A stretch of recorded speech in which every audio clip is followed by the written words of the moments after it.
ଘରେ ଓ ମନ୍ଦିରରେ ସାବିତ୍ରୀ ବ୍ରତ ପାଳନ। ବୁଗୁଡ଼ା। ଜ୍ୟେଷ୍ଠ ଅମାବାସ୍ୟା ତିଥିରେ ବୁଗୁଡ଼ା ଅଞ୍ଚଳର ଘରେ ଘରେ ଏବଂ ବିଭିନ୍ନ ମନ୍ଦିରରେ ସାବିତ୍ରୀ ବ୍ରତ ପାଳନ ଉତ୍ସବ ଅନୁଷ୍ଠିତ ହୋଇଯାଇଛି।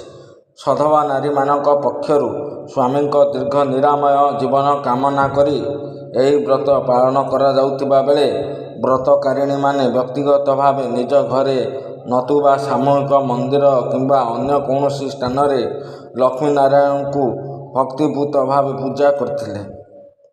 ପଞ୍ଚବର୍ଣ୍ଣ ମୁରୁଜରେ ମଣ୍ଡଳ କାଟି ଗଣପତି ଘଟ ସ୍ଥାପନା ସାଙ୍ଗକୁ ଶିଳପୁଆକୁ ଜାଲରେ ସ୍ନାନ କରାଇ ନୂତନ ବସ୍ତ୍ର ଓ ଅଳଙ୍କାର ଦ୍ୱାରା ସଜାଇ ଲକ୍ଷ୍ମୀନାରାୟଣ ରୂପ ସ୍ଥାପନ କରି ଧୂପ ଦୀପ ଗନ୍ଧ ପୁଷ୍ପ ଅର୍ପଣ ପୂର୍ବକ ସାବିତ୍ରୀ ବ୍ରତ ପାଳନ କରିଥିଲେ।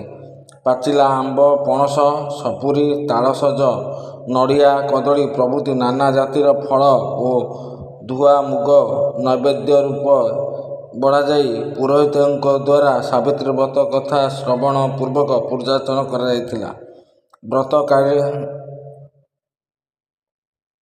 ବ୍ରତ ପାଳନକାରିଣୀମାନେ ଆନନ୍ଦ ମନରେ ପୂଜା ସାରି ଠାକୁରଙ୍କୁ ପୁଷ୍ପାଞ୍ଜଳି ଦେଇଥିଲେ। ବ୍ୟୁରୋ ରିପୋର୍ଟ ପର୍ଯ୍ୟଟନ ନ୍ୟୁଜ୍ ଲାଇଭ୍।